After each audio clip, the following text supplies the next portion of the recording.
It's super heavy, it's super ugly, it's everything we don't like a BMW M5. That's exactly what the car community was telling when this car was launched. It didn't look very nice. We were all fascinated by how heavy it was. 2,550 kilograms, that's quite a lot, definitely for a BMW M product. So of course this car really got into the heat. It didn't get a lot of good attention. It did get attention, but not the one you would like to receive. So yeah, that was quite savage to read all these comments and these memes coming out comparing the M5 with the weight of a small airplane and things like that. Yeah, as a BMW M, I would not appreciate that either.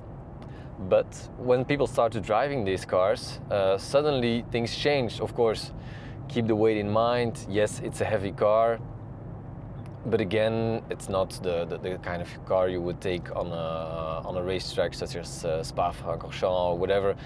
It's just a car that was always designed to go from A to B as fast as possible. That's the definition of a BMW M5, and of course in the most comfortable possible way. If you want something more track focused, there's plenty of options, an M2, an M3 and M4. So M5 Touring. All right, let me remove this annoying speed sound. Thank you very much. Yes, this feature is also available for free on the BMW M5 Touring. We've deactivated the annoying sound. So this is my first impression, my first drive with this thing. When I picked it up this morning, honestly, I did like the looks. Somehow it was parked beautifully outside.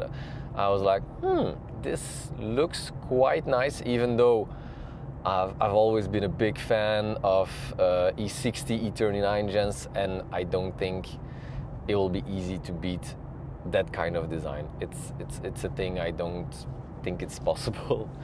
These cars look so great, they've aged so well. It's a really big challenge for a modern car to do that. But besides that, car looks wonderful. On the outside it looks really cool. On the inside it does look really cool. It has all these funky gimmicks. They're not necessary, but they're pretty funky, such as the M colors that are going through the dashboard. We have this funky sporty leather steering wheel, and 1 and 2 buttons. They become bigger every single time I get in a BMW M car somehow, and it all feels quite luxurious. There's plenty of leather everywhere, although on some spots, just like in the door, the plastic really feels cheap. I don't understand. It's a part that you often touch. You don't want to feel cheap plastic in a 140, 50 plus thousand euro car. It's just a thing that I don't understand. But everything that is within reach besides that looks wonderful. Beautiful carbon trims everywhere. And of course we have this beautiful curved display that we find in every single BMW, but it just does the job. So that's really cool. So yeah, about the M5 Touring, which makes it very special and very cool, is that it still has that wonderful 4.4 liter V8, which is a beautiful engine. We've seen it in the F10, we've seen it in the F90, and we've seen it in the G90 or G99 for a Touring. Such a solid engine. So this one has been tweaked again, delivers a little bit more horsepower compared to the standard M5 that was launched back in the day. So 585 horsepower, which is quite a lot. 750 Newton meters of torque. That's really a lot. Which is combined, just like the BMW XM, with a hybrid system, the M hybrid system as they call it at BMW. So this one is equipped with an 18.6 kilowatt hour battery pack, delivers 197 horsepower, which is really a lot. There's different settings of the M hybrid system. I'm gonna explain you through it later. Let me see, we're in hybrid now.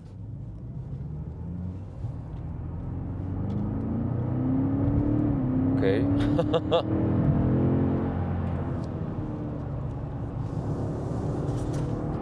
Whew. Oh, the steering is pretty damn wild.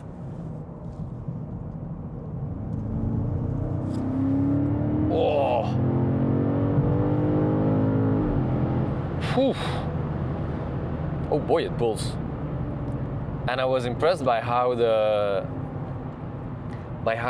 car managed to have a lot of traction, and the steering is so precise.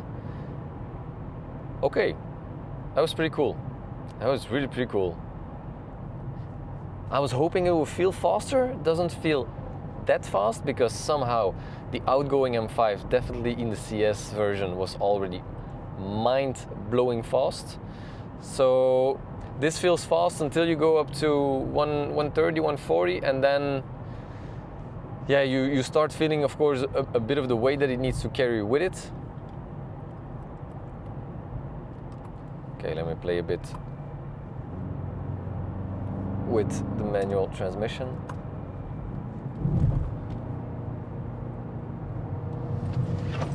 It's incredible how the weight, yeah, my bag is flying from left to right in the back, but whew. Oh. Okay, he really wants to go. That's quite impressive. And you can see it's recharging almost all the time. The moment when you release the throttle, it dives a bit, it starts recharging. That's really cool, really nice. Because the idea behind it is that you always have like a little backup of energy, like 1/4, 25%, so that you always have enough power available when you need it, when flooring the throttle.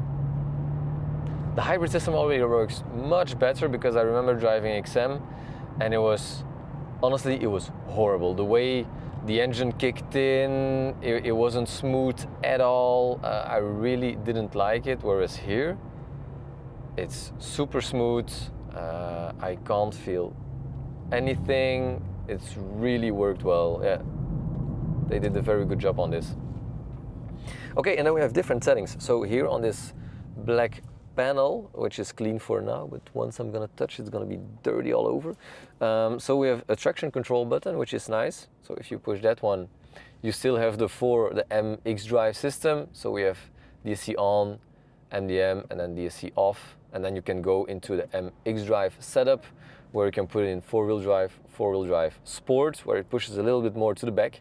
And then you can put it in two-wheel drive all over, which is, yeah, really cool. So this is a setup menu where you have the gearbox and suspension and everything that follows through. Then you have the M hybrid system, where you can switch it. For example, now we're in hybrid, where the car is just managing everything by himself. But then you have the Dynamic Plus, where it's more focused on short distances and focused on max performance.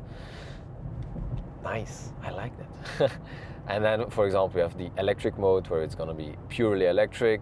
Electric range is about 60, 70 kilometers, which is plenty, which is really good. And then you have the e-control, where we want, where we can use the engine to recharge the battery.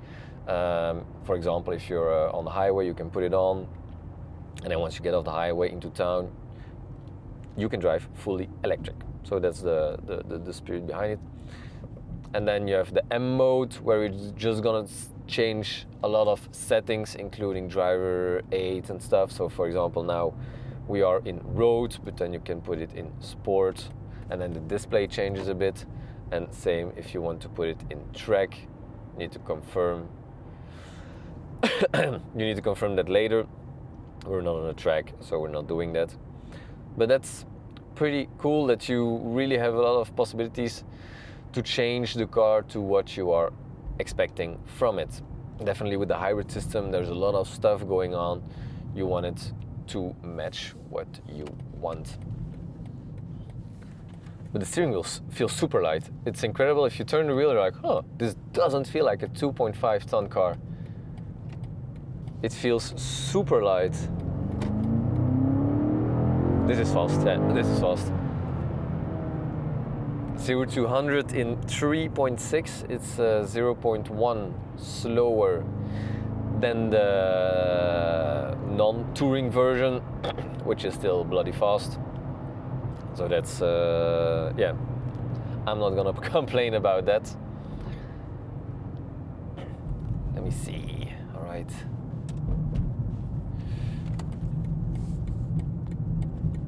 It really feels like a lot of power. When you floor it, it just wants to kick off. Oh, la, la, la, la, la, la. Phew. Yeah, it's fast. And it likes to turn. That's the funny part. It also helps because we have rear axle steering up to 1.5 degrees, but it also counter steers. So that's a really cool thing that helps you turn because it's quite long. It's like, it's as long as an S-Class, I think. So it's a very big car.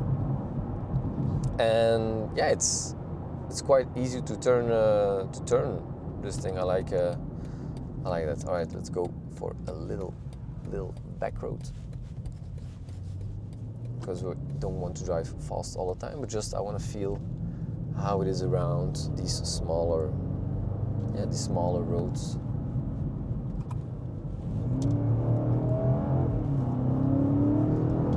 Engine really feels alive. We have these wonderful comfy seats. I'm super chill in these things.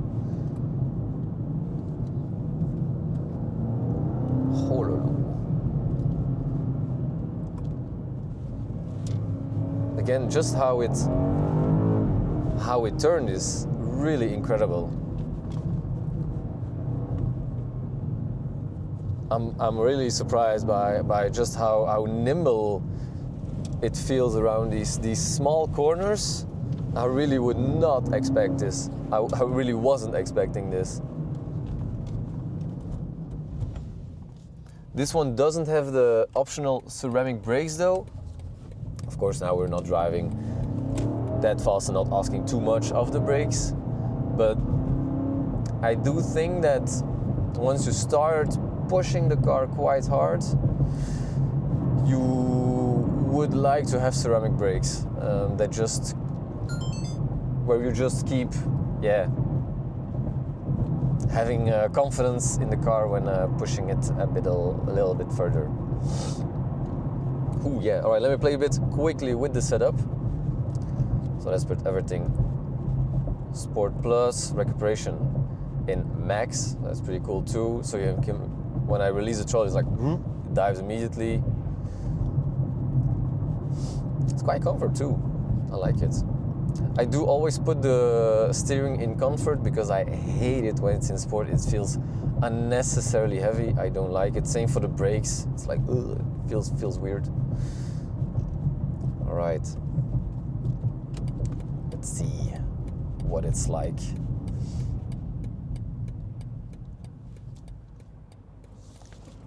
I'm sitting a bit too high in this thing. It was the first thing I noticed when I got in. I was like, sitting a bit too high. But okay, if that's the only thing. It does sound really loud. V8 is always a good idea. As long as we have V8s in BMWs, we are happy people. We are really happy people.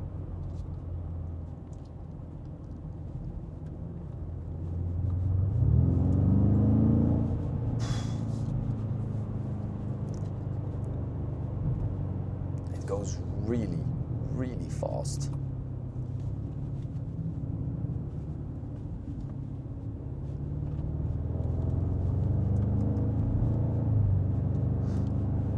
And it's funny because apparently there's more demand for a Touring than BMW expected, which is quite normal because this car is for the first time also available in the United States, and people in the United States do love Tourings. That's nice.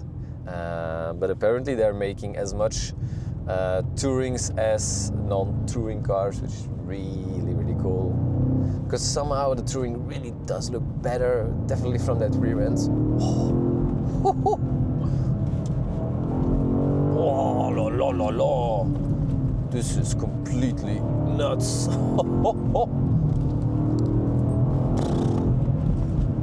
That's not normal. This car is really... Oh.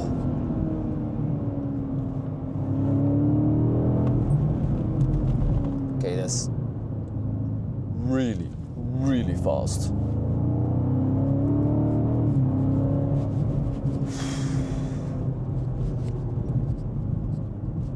Okay, quite impressive.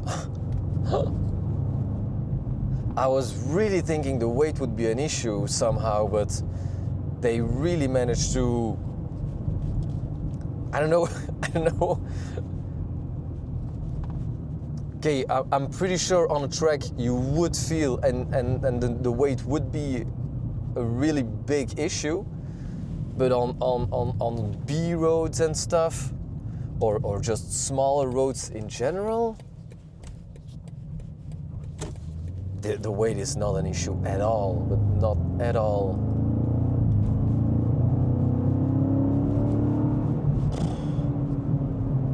It goes so bananas fast without any effort that it's almost scary. Okay, wow. What a car.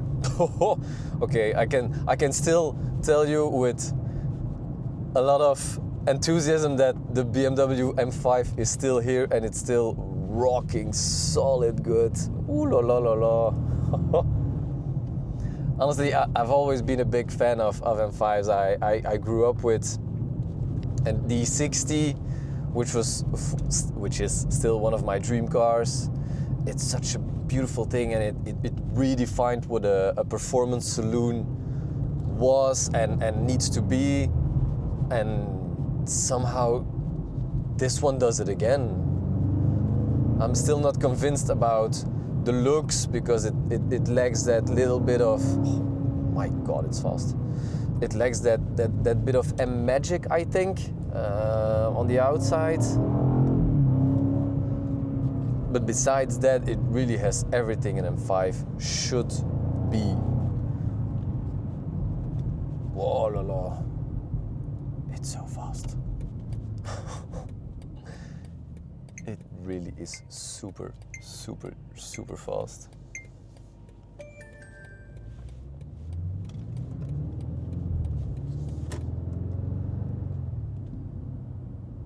Yeah, this is crazy. Really incredible what BMW managed to do with this thing, honestly. Really incredible. So, this car being for sale at BMW Bruges, BMW Cocquyt. So if you're interested in this thing, it's for sale. If you want to configure your very own BMW M5 Touring, of course that's also possible. I would like to thank the guys of BMW Bruges for handing me over the keys to this thing. It's a really pleasant drive. I've been really looking forward to it. So thank you guys very much. For now, I'm gonna leave you to it. Thank you very much for watching. If you like this video, please do not forget to subscribe. And I look forward to having you at another AutoNext review. Take care, bye-bye, cheers, cheers.